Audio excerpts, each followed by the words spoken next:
बालासोर में जो ट्रेनें लड़ी, इनके नाम बताओ। ये दोनों अकेले कभी नहीं रहते। ये चुनौती है, ये चैलेंज है जिससे तुम बचना चाहते हो कि जन्नत वही देखेगा जो मरेगा। और न्यूज़पेपर आईएएस की जान है। यहाँ किसी का कुछ भी नहीं है। जब तक जिंदा हो दूसरों का कब्जा करके रखो। अब गौर करना जो मैं कहने जा रहा हूं।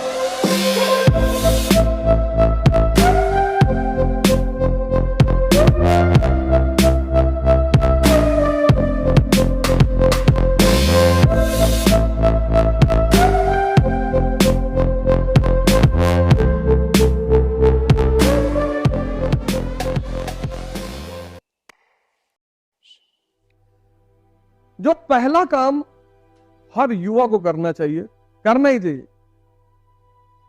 तुमने एक बात तो एक्सेप्ट कर ली कि जिंदगी एक होती है। तुम क्या करते हो? तुम सिर्फ एक चीज चाहते हो, ग्रोथ। इस क्लास में जितने लोग बैठे वो सब ग्रोथ चाहते हैं, लेकिन जहां ग्रोथ है वहां चैलेंज है। ये दोनों अकेले कभी नहीं रहते ही नहीं। जैसे अगर तुम कुंडली देखते होगे या तुम्हारी कुंडलियां होंगी, हॉरोस्कोप होंगी, कुछ चीजें हैं जो साथ में रहती, अलग होती ही नहीं।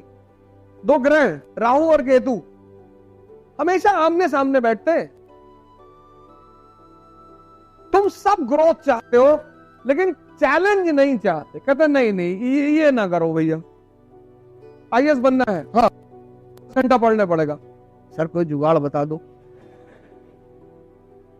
अब तुम चाहते हो आईएएस बनना, चलो बड़ी अच्छी बात है, बनो। लेकिन इसमें जो चैलेंज है, पहला चैलेंज है 8 घंटा मिनिमम पढ़ना।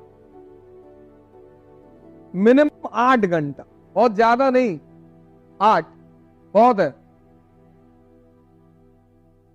लेकिन एक बात अभी छुपी हुई है। सबने ग्रेजुएशन कर लिया, बहुसंख्यक मेजॉरिटी।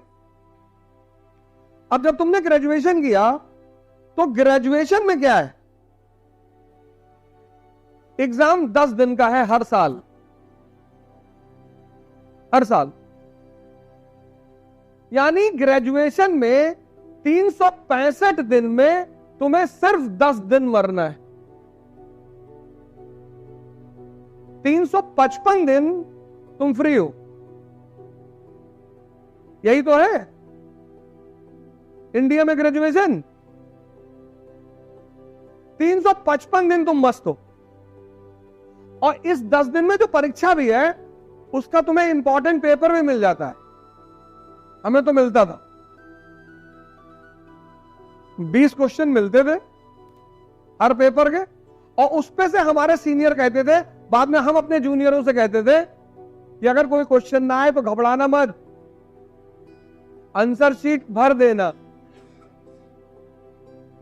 हेडिंग डालना नेशनल इनकम, और फिर पूरी 3 इडियट की कहानी लिख डाली कि एक रैंचो जीते, उनको एक बिजनेसमैन ने हायर किया था, वो इंजीनियरिंग कॉलेज में पढ़ने गए थे, उनका वहां के डीन जो है चतुर्लिंगम से सहस्त्र बुद्धि से बनती नहीं थी, उनसे वहां पे एक दुश्मनी हो गई। चतुर्लिंगम उनसे बहुत चिढ़ता था। उनके 2 दोस्त थे, फरहान और राजू। राजू के पापा बीमार रहते थे, उनको वहां एक सुंदर सी कन्या भी मिली, उसका नाम प्रिया था। वो अपने नाम के साथ चाचड़ नहीं जोड़ना चाहती थी।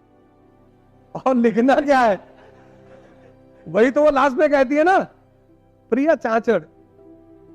फिर वो बाद में कहता है कि मैं पुंसक वांगड़ू, कहती है प्रिया वांगड़ू। यहां क्या है, यहां 8 घंटे 365 दिन पढ़ना है। ये चुनौती है, ये चैलेंज है जिससे तुम बचना चाहते हो। यहां सिर्फ 10 दिन पढ़ना है। बात पहली समझ में आई कैसे ग्रोथ के साथ चुनौती का संबंध होता है? इससे तुम बचना चाहते हो। तुमने आज तक इस पे गौर नहीं किया होगा, आज मैं तुम्हें गौर करवा रहा हूं। इससे बचना चाहते हो, इससे तुम उसी मोड में रहना चाहते हो। कुछ इंपॉर्टेंट बता दो, कुछ पेपर बता दो, कुछ किताब बता दो, कुछ नोट्स ऐसा दे दो, कुछ ताबीज पहनवा दो। नहीं है भैया, नियम है कि जन्नत वही देखेगा जो मरेगा, वो नियम है। और नियम कभी नहीं टूटते, किसी के लिए नहीं टूटे। इतने अमीर लोग हिंदुस्तान में हैं जिनको कोई कमी नहीं थी, पर वो अपने बच्चों को अपने जैसा महान नहीं बना पाए। जितने महान अमिताभ बच्चन जी हैं, अभिषेक बच्चन, अगर मैं कह दूं इस क्लास में कि 10 मूवी अभिषेक बच्चन की बता दो, कोई नहीं बता पाएगा। लेकिन आप 10 मूवी अमिताभ बच्चन की बता ले जाओगे। तुमको लगता है कि मेरे पास सुविधा नहीं है, पैसा नहीं है, तो लालू यादव जी के पास, मुलायम सिंह यादव जी, मायावती जी, नरेंद्र मोदी जी, इन लोग के पास कहां थी? इन लोग के पास भी नहीं थी ना। ये पहली चुनौती है, 8 घंटे 365 दिन। दूसरी चुनौती, ये तो पहली है। दूसरी, संसार छोड़ना पड़ेगा। क्यों? 1 साल के लिए, बस उसके तो संसार तुमको कूद के पकड़ लेगा। हाँ हाँ हाँ बिल्कुल, मैं बता रहा हूं कैसे। उसके बाद जैसे अब ये 2 लड़के सिलेक्टेड हो गए, अब पूरा संसार इनके पीछे खड़ा हो गया। संसार क्यों छोड़ना है वो मैं बता दूं क्यों। हर चीज सुनो पहले ध्यान से। जब तुम 8 घंटे पढ़ोगे तो उस 8 घंटे को सोचना भी तो पड़ेगा, मनन भी तो करना पड़ेगा। तुम 16 घंटे थोड़ी पढ़ोगे, तुम 8 घंटे पढ़ोगे, फिर उसको हजम करोगे। तुम अध्ययन तो करते हो, मनन नहीं करते। और जो लड़का मनन करेगा, मनन, वो किसी से बात नहीं कर सकता फालतू की। तुम देखो, अगर तुम किसी मुद्दे पर उलझे हुए हो और उस मुद्दे के अलावा तुमसे कोई बात कर रहा हो, तुम तुरंत नाराज हो जाते हो, नहीं होते? ये दूसरा चैलेंज है। 20 साल तुम जिस संसार के हिस्से थे उसको एक बैग से छोड़ोगे तुम, ये दूसरी चुनौती है। इसीलिए तो तुमको याद नहीं रहता। तुम 10-10, 15-15 घंटे बहुत लोग पढ़ते होगे, तुम्हें कुछ याद ही नहीं है। क्यों नहीं है? क्योंकि तुमने हजम नहीं किया, तुमने डाइजेस्ट नहीं किया, उस पर काम ही नहीं किया।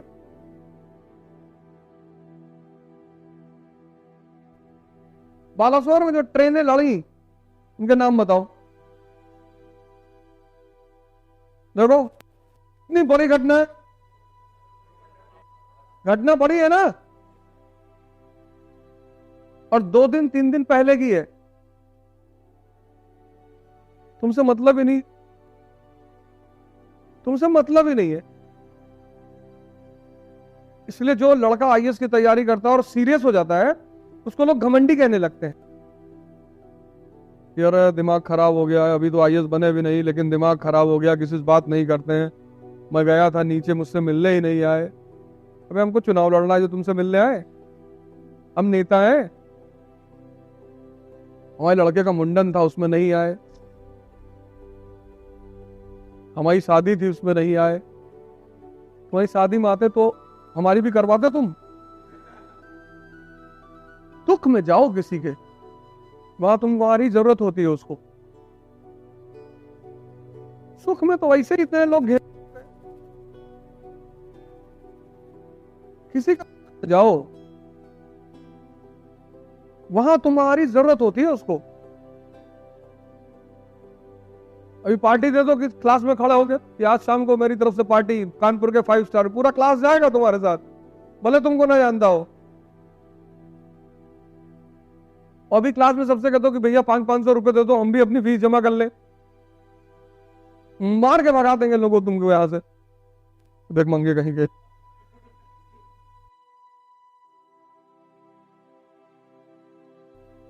दूसरी चुनौती,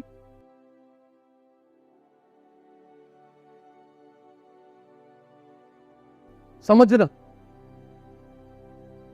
तुमने पढ़ा ही नहीं इस एंगल से कभी। समझना किसको? ह्यूमैनिटीज को। तुमने पढ़ाई की जिंदगी भर साइंस की। इसमें कितने लोग हैं जिन्होंने 11th 12th ह्यूमैनिटीज से किया है? एक, 11th 12th, 2, 3, 4, 5, 6, 6 लोग। कम से कम 100 की क्लास में 6 लोगों ने सिर्फ ह्यूमैनिटीज से किया है। 94 साइंस। कहां से, कौन से स्कूल से? डीपीएस?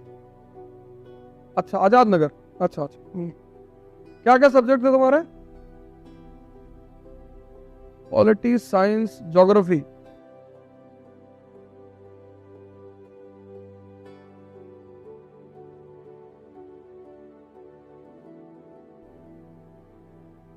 अगर तुम्हें सहारा डेजर्ट में, नाम सुना, कोई शॉप खोलने के लिए कहा जाए तो किस चीज की खोलोगे? पानी की। सही कह रही है। मरुस्थल है। कितना संबंध है ज्योग्राफी का इकोनॉमी से। तुम वहां परफ्यूम की दुकान भी खोल सकती हो। पानी कम है, लोग नहाते कम है, 15-15, 20-20 दिन नहीं नहाते। इसलिए इत्र भी इस्लाम में सुन्नत है। इस्लाम वहीं तो पैदा हुआ। देखो ज्योग्राफी का इकोनॉमी से संबंध। और तुम 94 लोग जितने यहां क्लास में बैठे हो, तुम 10th तक पढ़े ह्यूमैनिटीज, और वो भी तुम्हारी टीचरों ने ये कहा कि आगे इसका कोई काम नहीं है, तुमको पता ही नहीं ज्योग्राफी क्यों पढ़नी, पॉलिटी क्यों पढ़नी, बस तुम पढ़े जा रहे हो। तो चूंकि तुम्हें पता नहीं क्यों पढ़नी, इसलिए तुम रटने पे जोर देते हो कि जल्दी से रट ले, कोई फायदा नहीं। अब चूंकि तुम्हारे पास ह्यूमैनिटीज की समझ नहीं है, ह्यूमैनिटीज मतलब ज्योग्राफी, ह्यूमैनिटीज मतलब पॉलिटी, ह्यूमैनिटीज मतलब हिस्ट्री, ह्यूमैनिटीज मतलब इकोनॉमी। इकोनॉमी हालांकि दोनों स्ट्रीम में आता है, मैथमेटिकल सब्जेक्ट है इकोनॉमी। अब ये 4 चीज तुम्हें समझ में आती नहीं, न्यूज़पेपर तुम क्या पढ़ोगे? और न्यूज़पेपर आईएएस की जान है। 5वां 4था चैलेंज, न्यूज़पेपर। तुम पढ़ ही नहीं सकते न्यूज़पेपर। ह्यूमैनिटीज तुम्हारे पास है ही नहीं, ह्यूमैनिटीज तुम्हारे पास है ही नहीं। और पूरे न्यूज़पेपर में साइंस का एक पेज हिंदू में आता है थर्सडे को। 94 लोग इस क्लास में बैठे हो, ह्यूमैनिटीज तुम्हारे पास है ही नहीं। ना तुम्हें हिस्ट्री पता, ना तुम्हें पॉलिटी पता, ना तुम्हें ज्योग्राफी पता, ना इकोनॉमी पता। तुम न्यूज़पेपर कैसे पढ़ोगे? तुम पढ़ पाओगे? नहीं पढ़ पाओगे। और जब तुम किसी काम को नहीं कर पाते लगातार प्रयास करने के बाद, क्योंकि तुम्हारा रास्ता गलत है, तो तुम क्या होते हो? उस चीज से तुम्हें नफरत पैदा हो जाती। तुम रिकॉर्ड कर रहे हो मुझे पता है, लेकिन मैं तुम्हें कुछ बोल नहीं रहा हूं। अब ये 4 चैलेंज तुम्हारे सामने है। ये अब गौर करना जो मैं कहने जा रहा हूं। इन सब के अलावा, ये तो ही है, इन सब के अलावा तुम्हारे अपने पर्सनल रायते हैं। पर्सनल कि बबलुआ बदतमीज बहुत है, जानबूझ के मेरी साइकिल पे खरोच मार देता है, और पूनम को संजय से बात नहीं करना चाहिए था, गलत बात है, ये जो है बहुत बदतमीज टाइप का लड़का है, वो समझ नहीं रही, बेचारी इनोसेंट है, तुम मना करो उसके साथ चाय पीने ना जाया करे। तुम सोशल रिफॉर्मर हो। इतना तो फिक्स चैलेंज है, ये तो फिक्स है, ये तो कोई हटा ही नहीं सकता। इसके अलावा तुमने कुछ चुनौतियां खरीद रखी हैं खुद से, कि बरेली वाली बुआ मकान में हिस्सा मांग रही हैं, मांगने दो। जिस लाल किला को अकबर ने बनवाया था वो आज गवर्नमेंट के कब्जे में है। जिस लाल किला को शाहजहां ने बनाया था वो आज भारत सरकार के कब्जे में है। यहां किसी का कुछ भी नहीं है। जब तक जिंदा हो दूसरों का कब्जा करके रखो। अपना क्यों बना रहे हो? क्यों बुद्धि लगा रहे हो उसमें? भैया सीमेंट ज्यादा डालना, भैया मिट्टी बालू कम रखना, भैया ईंटा ऐसे करो। हमारा एक भाई है मकान बनवा रहे हैं, दिन भर बेचारे खड़े रहते हैं, दिन भर वही खड़े रहते। ठेकेदार नहीं, वो कहते हैं कि मजदूर बहुत बदतमीज होते हैं। कहते हैं इनको देखो ना तो ठीक से काम नहीं करते, ज्यादा काम नहीं करते, बीच में भाग जाते हैं। हमने कहा इससे अच्छा मकान खरीद लेते, बना बनाया। उससे भी अच्छा था कब्जा कर लेते। अरे हम अधर्म थोड़ी करेंगे, तुम कर नहीं पाओगे। जो अधर्म करने की स्थिति में है और ना करे वो संत, जो करने की स्थिति में नहीं हो कह रहा मैं नहीं करूंगा वो मूर्ख। तो कोई रिक्शा वाला तुमसे कहा कि भैया हम कभी गोवा नहीं जाएंगे, तुम जा नहीं पाओगे। अब सुनो जो लास्ट बात मैं तुमको बताने जा रहा हूं उसके साथ, इन सब चुनौतियों के अलावा पहली बात तो बाकी सारी चुनौती छोड़ दो, सब कोई फायदा नहीं है। नहीं तो ये कर नहीं पाओगे। कयामत तक तैयारी करोगे तो भी नहीं कर पाओगे। कयामत तक मतलब अगले 100 साल तैयारी करोगे तो भी नहीं कर पाओगे।